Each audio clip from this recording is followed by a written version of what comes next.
आज के इस वीडियो में हम transfer pricing when there is a imperfect market for our product पर एक प्रॉब्लम को सॉल्व करेंगे।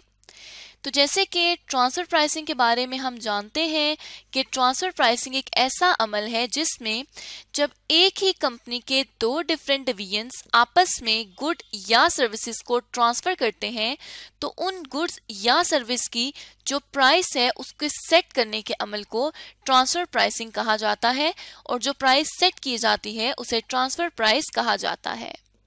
इसी तरह से हम अगर इम्परफेक्ट मार्केट की बात करें तो जैसे हमने परफेक्ट मार्केट के बारे में 3 सिचुएशंस देखी थी कि जब मार्केट में एक ही प्राइस होगी प्रोडक्ट के लिए पूरी मार्केट में तब या फिर और तब जब कंपनी को कोई एक्स्ट्रा बाइंग या सेलिंग कॉस्ट नहीं पे करनी पड़ेगी और जब मार्केट पूरे के पूरे आउटपुट को एब्जॉर्ब करने के काबिल होगी।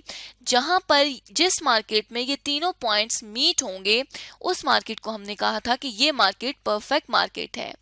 अब अगर इन तीनों में से कोई भी पॉइंट मिसिंग होता है, लेट्स सपोज एक सेम प्रोडक्ट के लिए different sellers different price charge करते हैं, तो यहाँ पर से एक सिचुएशन जो निकल गई है क्योंकि एक प्राइस अब मार्केट में नहीं रही। तो इसका मतलब हो गया कि जब एक पिन में से सिचुएशन मिसिंग हो जाएगी तब ये मार्केट परफेक्ट नहीं बल्कि इम्परफेक्ट मार्केट कहलाएगी। अब इन्हीं सारे कंसेप्ट्स की बेसिस पर यहाँ पे हमें एक प्रॉब्लम अवेलेबल है जो कि इगोटी कंपनी के लिए गिवन है और रिक्वायर किया जाता है कि calculate the profit when transfer pricing with N imperfect external market. Calculate करना है हमने प्रॉफिट जब कंपनी ट्रांसफर प्राइसिंग को परफॉर्म करेगी और एक्सटर्नल मार्केट जो है वो इम्परफेक्ट होगी। यहाँ से हम क्वेश्चन का डेटा पढ़ना स्टार्ट करते हैं। तो इगोटी company has 2 profit centres. Company के 2 प्रॉफिट सेंटर्स हैं या 2 डिवीजन्स हैं, A and B can only sell half of its maximum output of 800 unit externally.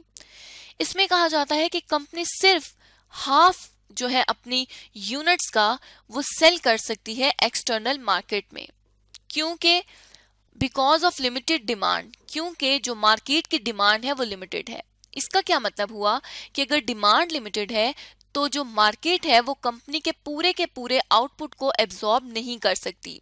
यहाँ पे परफेक्ट मार्केट की वो कंडीशन टूट चुकी है जहाँ पे ये कहा जाता है कि कंपनी मार्केट पूरे के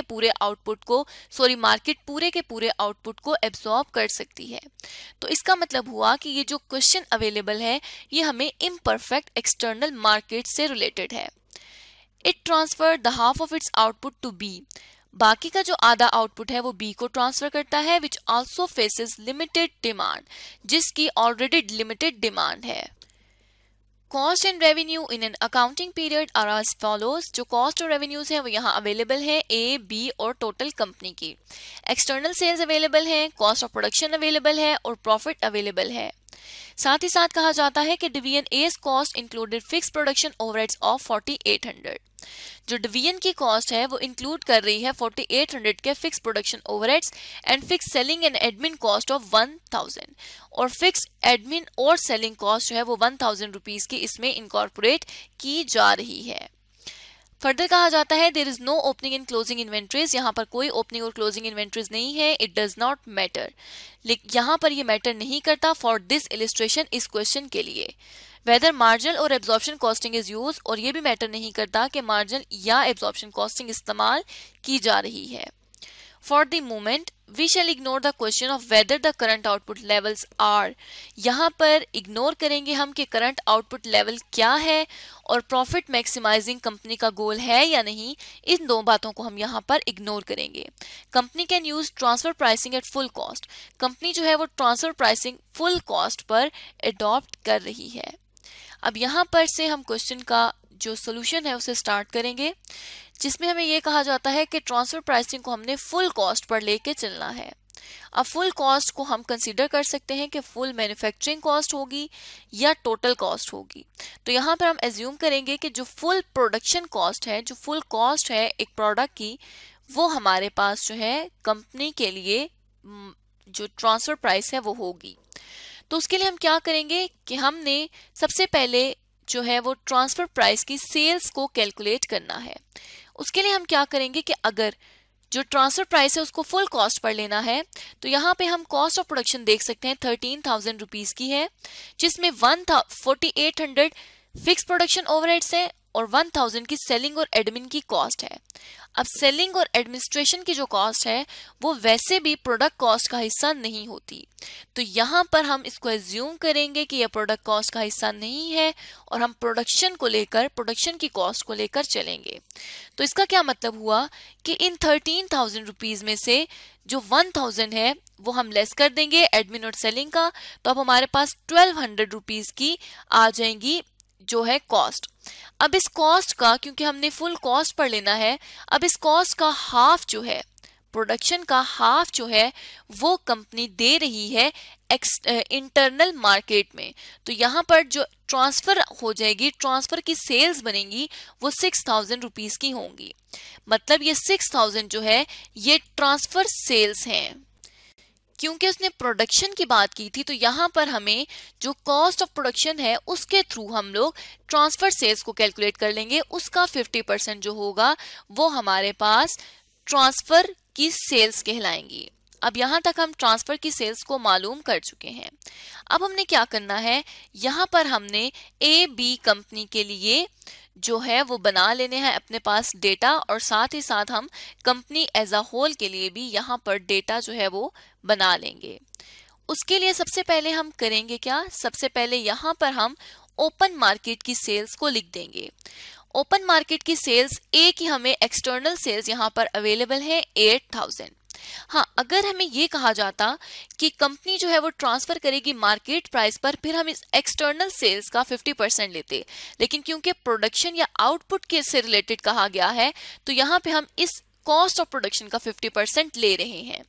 तो यहाँ पर 8,000 की ओपन मार्केट की सेल्स आ जाएंगी, और साथ ही साथ अगर ट्रांसफर सेल्स को देखा जाए तो वो हमारे पास आ जाएगी 6,000 की, जो कि हमने यहाँ पर कैलकुलेट की है डिवीजन ए के लिए।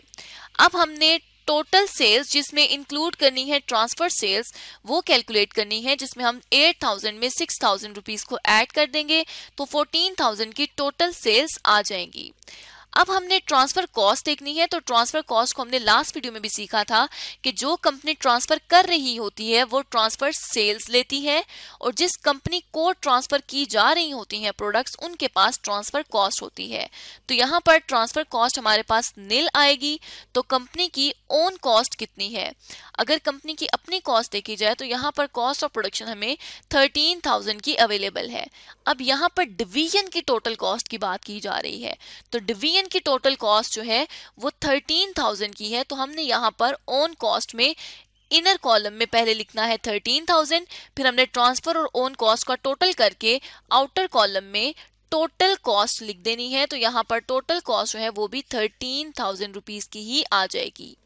अब अगर प्रॉफिट की तरफ आए तो प्रॉफिट हमें कितना हो जाएगा, उसके लिए हम 14,000 में से 13,000 की टोटल कॉस्ट को लेस कर देंगे, तो ये हमारे पास 1,000 रुपीज का डिवीजन ए का प्रॉफिट आ जाएगा। अब अगर डिवीजन बी की तरफ आए तो डिवीजन बी ट्रांसफर सेल्स नहीं कर रहा, तो इसलिए हम डिवीजन बी के ट्रांसफर सेल्स को नील कर देंगे, लेकिन ओपन मार्केट सेल उसकी हमारे पास अवेलेबल है 24,000 की। तो हम यहाँ पर क्या करेंगे, 24,000 की एक्सटर्नल सेल्स को लिख देंगे। उसके बाद जब टोटल सेल्स की बारी आएगी तो उसमें भी हम इतनी ही सेल्स को लिखेंगे, क्योंकि हैं ही टोटल इतनी सेल्स। अब यहाँ पर हम इसको इनर कॉलम में कर देते हैं ताकि हमें याद रहे कि हमने जो है वो आउटर कॉलम में टोटल सेल्स लिखनी है। उसके बाद हमने क्या करना है, हमने ट्रांसफर कॉस्ट देखनी है। अब जितनी ए कंपनी की ट्रांसफर सेल्स होंगी उतनी ही बी कंपनी की ट्रांसफर कॉस्ट होगी। तो यहाँ इनर कॉलम में हमने ट्रांसफर कॉस्ट लिखना है। उसके बाद अपनी कॉस्ट के लिए, ओन कॉस्ट के लिए हम यहाँ पर देखेंगे कि बी कंपनी की कॉस्ट ऑफ प्रोडक्शन 10,000 रुपीज की आ रही है। हमने यहाँ पर 10,000 रुपीज की कॉस्ट ऑफ प्रोडक्शन लिख देनी है। उसके बाद हमने इन दोनों का टोटल करना है और इसको आउटर कॉलम में लिख देना है, जो कि 16,000 रुपीज का आ जाएगा। अब हमारे पास टोटल सेल्स और टोटल कॉस्ट इंक्लूडिंग ट्रांसफर्स जो है वो अवेलेबल है। हमने 24,000 में से 16,000 रुपीज को लेस कर देना है, तो 8,000 रुपीज का प्रॉफिट आ जाएगा डिवीजन बी का। अब डिवीजन ए का भी प्रॉफिट मौजूद है और डिवीजन बी का भी हमारे पास प्रॉफिट मौजूद है। अब हम अगर कंपनी की बात करें तो कंपनी के लिए हमने सिर्फ ओपन मार्केट की सेल्स को टोटल करना है। तो यहाँ पे ए डिवीजन की ओपन मार्केट की सेल्स और बी डिवीजन की ओपन मार्केट की सेल्स को टोटल करेंगे। अब सिर्फ इन सेल्स को क्यों टोटल किया जाता है, क्योंकि इंटरनल जो है अगर देखा जाए तो एक डिवीजन की सेल है, दूसरे डिवीजन की परचेज है, तो सेल और परचेज आपस में जब कैंसिल होंगी तो रिजल्ट हमारे पास नील रह जाएगा, प्रॉफिट जीरो आएगा। सेल्स देखा जाए तो 6000 है, कॉस्ट भी 6000 है, तो प्रॉफिट जीरो, इसलिए होल कंपनी पे इसका कोई असर नहीं होता। तब हम यहाँ पर इसको नहीं लेते, ना ट्रांसफर सेल्स और ना ट्रांसफर कॉस्ट। उसके बाद यहाँ पे ओन जो कॉस्ट है उनका टोटल कर लेंगे, जो कि 13000 प्लस 10000 है, तो ये हमारे पास आ जाएगा 23,000 की ओन कॉस्ट। उसके बाद प्रॉफिट के लिए हम क्या करेंगे, 32,000 में से लेस कर देंगे 23,000 रुपीज को, तो ये 9,000 रुपीज का हमारे पास प्रॉफिट आ जाएगा। तो इस तरह से हम देख सकते हैं कि हमने डिवीजन ए, डिवीजन बी और होल कंपनी के लिए प्रॉफिट को कैलकुलेट कर लिया है। और हमने ये देखा है कि जब इम्परफेक्ट मार्केट होती है तो कंपनी अपनी पॉलिसी के मुताबिक जो है वो ट्रांसफर प्राइस को सेट करती है। तो यहाँ पे हमने फुल कॉस्ट की थी, इसलिए हमने प्रोडक्शन या कॉस्ट का 50% लिया है। और क्योंकि आउटपुट की बात की गई थी इसलिए हमने कॉस्ट ऑफ प्रोडक्शन को बेस बनाते हुए 6000 की ट्रांसफर सेल्स को कैलकुलेट कर लिया है। तो इस तरह से आज की इस वीडियो में हमने जाना कि कोई भी ऑर्गेनाइजेशन इम्परफेक्ट एक्सटर्नल मार्केट में रहते हुए ट्रांसफर प्राइसिंग को किस तरह से परफॉर्म कर सकती है।